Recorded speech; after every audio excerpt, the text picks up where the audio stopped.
আমাদের ফোন যখনই ভাই পুরাতন হয়ে যাবে তখনই দেখবেন যে আপনাদের ফোনে ভাই ভালোভাবে কাজ করতেছে না। অর্থাৎ আপনি কোনো একটা অ্যাপসে প্রবেশ করছেন, দেখবেন যে ওই অ্যাপসটা কিন্তু ওপেনই হচ্ছে না, অথবা ওপেন হচ্ছে কিন্তু সেটা অনেক লেট হচ্ছে। অর্থাৎ কোনো কাজ করতে গেছেন দেখবেন যে আপনার ফোনটা ভাই হ্যাং করছে। অর্থাৎ কোনো একটা কাজ করতে গেছেন দেখবেন যে আপনার ফোনে বিভিন্ন ধরনের সমস্যা কিন্তু তৈরি হচ্ছে। এখন এটা আপনি কীভাবে সমাধান করবেন, আজকের এই ভিডিওর মধ্যে আপনি সহজে ভাই জানতে পারবেন। ভিডিওতে আপনার কাছে একটু উপকারী মনে করেন অবশ্যই আপনার ফেসবুক টাইমলাইনে শেয়ার করে দেবেন। আমার আইডি যারা ফলো দেন এটা কষ্ট করে ফলো দিয়ে রাখবেন। এই কাজটি করার জন্য শুরুতে আপনাদের ফোনে যে প্লে স্টোর আছে এটাকে আপনি ওপেন করবেন। ওপেন করার পরে এরপর দেখতে পাচ্ছেন এই যে একটা প্রোফাইল পিকচার দেখতে পাচ্ছেন, এখানে একবার আপনি ক্লিক করে দেবেন। ক্লিক করার পর আপনি 1 নম্বর সেটিংস, সেটা করার জন্য এই যে দেখতে পাচ্ছেন সেটিংস লেখা আছে, ভালো করে খেয়াল করুন। জাস্ট এখানে একবার ক্লিক করবেন। ক্লিক করার পর এই দেখেন উপরে একটা লেখা আছে জেনারেল, এখানে একবার ট্যাপ দিয়ে দেবেন। ট্যাপ দেওয়ার পর দেখেন অনেকগুলো অপশন, সবচেয়ে মোস্ট ইম্পর্টেন্ট অপশন দেখতে পাচ্ছেন, দেখেন এই যে লেখা আছে দেখেন অটোমেটিক্যালি আর্কাইভ অ্যাপস।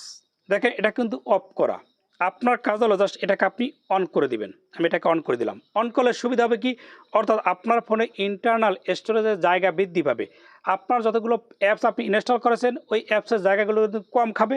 তার মানে হলো আপনার ফোনে যদি জায়গা বেশি থাকে তাহলে দেখবেন যে আপনার ফোনটা ভালো চলবে, অর্থাৎ হ্যাং করবে না, গরম হবে না। এই অপশন আপনারা সবসময় অন রাখবেন।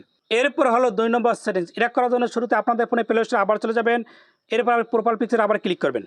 ক্লিক করার পরে এখানে দেখতে পাচ্ছেন ম্যানেজ অ্যাপস অ্যান্ড ডিভাইস, এখানে আপনি ক্লিক করে দেবেন। ক্লিক করার পরে এখানে দেখতে পাচ্ছেন দেখেন আপডেটস অ্যাভেলেবেল লেখা আছে, ভালো করে খেয়াল করুন। এখানে একবার ট্যাপ দিবেন। ট্যাপ দেওয়ার পর দেখবেন আপনার ফোনে যতগুলো অ্যাপস রয়েছে সবগুলো অ্যাপস কিন্তু আপডেটস আসছে।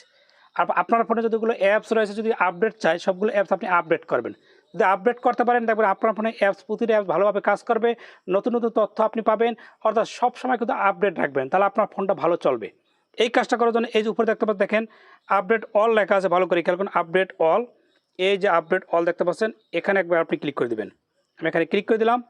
ক্লিক করার পরে আপনার ফোনে যতগুলো অ্যাপস আছে সবগুলো অ্যাপস কিন্তু ধীরে ধীরে কিন্তু সবগুলো অ্যাপস আপডেট হবে। এরপর দেখবেন আপনার ফোনটা কিন্তু ভাই ভালো চলবে। এরপর হলো 3 নম্বর সেটিংস, এটা করার জন্য শুরুতে আপনাদের ফোনে প্লে স্টোরে আবার চলে যাবেন। এরপর প্রোফাইল পিকচারে আবার ক্লিক করবেন। ক্লিক করার পরে এখানে দেখতে পাচ্ছেন প্লে প্রোটেক্ট লেখা থাকছে, ভালো করে খেয়াল প্লে প্রোটেক্ট, এখানে আপনি ক্লিক করে দেবেন।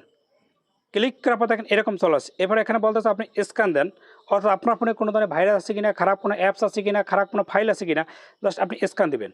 স্ক্যান দেওয়ার পর কিছুক্ষণ আপনি ওয়েট করবেন। দেখবেন এখানে কিন্তু তারা একটা কথা বলে দিবে, একটা কথা কিন্তু অলরেডি দিয়ে দিয়েছে, একটা টিক মার্কও চলে আসে, দেখতে পাচ্ছেন নো হার্মফুল অ্যাপস ফাউন্ড, অর্থাৎ আপনার ফোনে কোনো খারাপ ধরনের অ্যাপস নাই, এরকম যদি একটা লেখা থাকে, আর যদি থাকে তাও বলে দিবে।